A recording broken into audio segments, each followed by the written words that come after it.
Cylindrical and spherical coordinate system. तो आप लोगों ने इलेक्ट्रिक वायर देखा होगा, ठीक है। वायर कुछ इस प्रकार होता है। उस वायर में यहाँ पे कितना करंट प्रसार हो रहा है, यहाँ पे कितना हो रहा है, उसको मेजरमेंट करने के लिए सिलिंड्रिकल कोऑर्डिनेट सिस्टम यूज होता है। फिर स्फीयरिकल, तो आपने ये हमारा ग्रह है पृथ्वी, तो यहाँ पे अमेरिका में कितना गुरुत्वाकर्षण है, इंडिया में कितना है और बाकी और जगह पे कितना गुरुत्वाकर्षण है, उसको मेजरमेंट करने के लिए स्फीयरिकल कोऑर्डिनेट सिस्टम यूज होता है।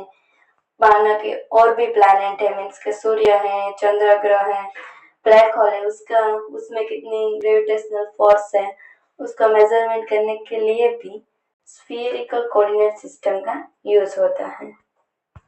अब आगे देखते हैं कि difference comes when you consider the parameter in each case. इन सभी में डिफरेंट क्या है, हमने कार्टेशियन कोऑर्डिनेट सिस्टम देखा, पोलर कोऑर्डिनेट सिस्टम देखा, और अभी स्फीयरिकल और सिलिंड्रिकल, तो उसमें सिर्फ पैरामीटर का फर्क है। ऐसा देखे तो हमने रेक्टेंगुलर मींस के कार्टेशियन कोऑर्डिनेट सिस्टम, तो उसमें क्या था, एक्स वाई और जेड था। फिर हम स्फीयरिकल देखेंगे तो हमें क्या मिलेगा, आर थीटा एंड फाइव। देखिए कि स्फीयरिकल है तो ऑफ कोर्स स्फीयर होगा तो उसमें रेडियस होगी, तो रेडियस आर, उसमें दो एंगल मिलेंगे, एक थीटा और एक फाइव, ठीक है। यहाँ पे y की जगह पे थीटा, z की जगह पे फाइव, और ये आपका प्लेन दिख ही रहा है, ठीक है। ये z, x और y इस तरह से कुछ। और फिर सिलिंड्रिकल है तो इसमें क्या है, रो, फाइव एंड z। तो सिलिंड्रिकल है तो उसमें क्या है, पैरामीटर एक 1 रो, फिर एंगल क्या लिया इन लोगों ने, 5 लिया है, और कांस्टेंट क्या है, z है। तो हम देखते हैं आगे। देखिए यहाँ पे दिख रहा है, यहाँ पे क्या है, स्फीयर है तो इसमें क्या लिया है, आर थीटा एंड फाइव। फिर यह स्फीयरिकल है, सॉरी सिलिंड्रिकल है तो इसमें क्या लिया, आर, फाइव एंड जेड, ठीक है। उसमें रो की जगह यहाँ पे आर लिया, वो चलता है। लेकिन ये दोनों है वो सेम है, फाइव और जेड। जेड मीन्स के यहाँ प्लेन ऑफ कांस्टेंट जेड, ठीक है। ये वाला क्या लिया है, कांस्टेंट जेड लिया है, रेडियस आर और angle 5. None of them has any physical existence. All are fictions used because of mathematical calculation in three-dimensional geometry. ठीक है, मैथमेटिकल जो कैलकुलेशन है उसके लिए लिया गया कि रखेगी किसके लिए हम ये यूज करेंगे, क्योंकि वरना तो सभी में सेम ही हो जाएंगे पैरामीटर, इसलिए यहाँ पे कुछ डिफरेंट करने के लिए लिया गया है, और विथ लॉजिक, ऐसे ही कुछ नहीं लिया गया, ठीक है। तो अब आगे देखते हैं कि visual the three-dimensional volume that's being integrated over is it section of sphere like this, ठीक है। ठीक है, तो यहाँ पे एक गोला लेते हैं, मीन्स के पृथ्वी रहते हैं, उसमें से एक पार्ट लिया है। तो अब इसका हम देखेंगे कि स्फीयरिकल कोऑर्डिनेट सिस्टम क्या है।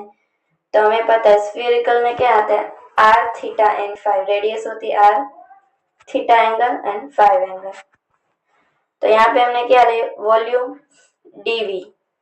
यहाँ पे आर कितना लेंगे हम, आर स्क्वायर लेंगे, आर स्क्वायर साइन थीटा लेंगे, और थीटा का डिफरेंशिएशन क्या होगा, डी थीटा। फिर हमने कौन सा एंगल लिया है, फाइव भी है तो डी फाइव, और क्या रहे डी आर।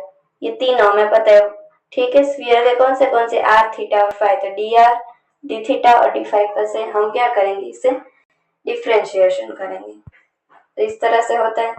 फिर आगे लेते हैं section of cylinder like this, ठीक है। इस तरह से भी हो सकता है कि ये स्फीयर का एक पार्ट है, ठीक है, उसमें से एक पार्ट लेते हैं, तो ये क्या हुआ, सिलिंड्रिकल और बीच में मिला है, तो सिलिंड्रिकल का हम लेंगे use spherical coordinates for the first and cylindrical coordinate for the second, ठीक है।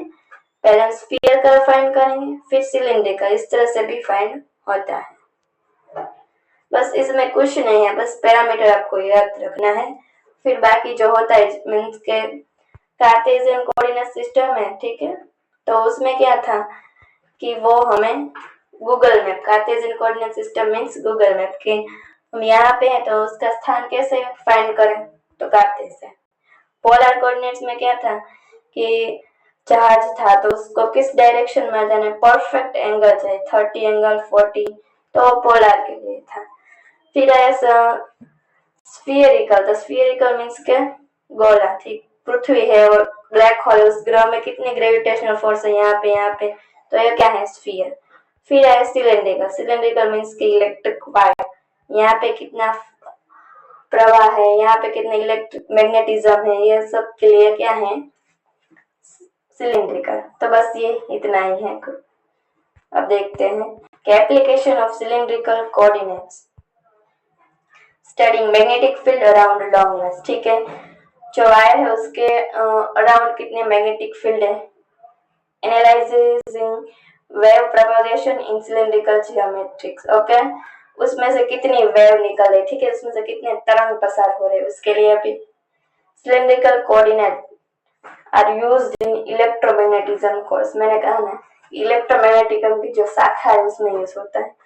For example to find the electromagnetic flux means के जो प्रवाह है, ठीक है, चुंबकीय प्रवाह का, विद्युत चुंबकीय प्रवाह का, हाँ ठीक है, और प्रवाह है वो flowing through the side of cylindrical surface due to current flowing in wire, और electric flux flowing through the side of cylindrical surface due to a point charge, a group of charge, we would use cylindrical coordinate, okay। तो ये cylindrical coordinate कहाँ का use होता है, ये इसमें कहा गया है।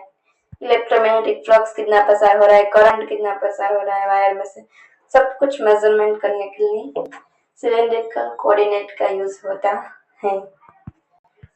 Application of a spherical coordination, spherical coordinates are generally easier when you are dealing with something that is more or less spherical, as one might imagine. This include balls and planet, black holes, planetary orbits, fields around points, gravitational or electric and more, ठीक है। वो बताया मैंने उसी तरह के, कोई ball होता है उसमें कितना मास होता है, प्लैनेट, ब्लैक होल, उसमें क्या होता है, स्फीयरिकल कोऑर्डिनेट सिस्टम होता है।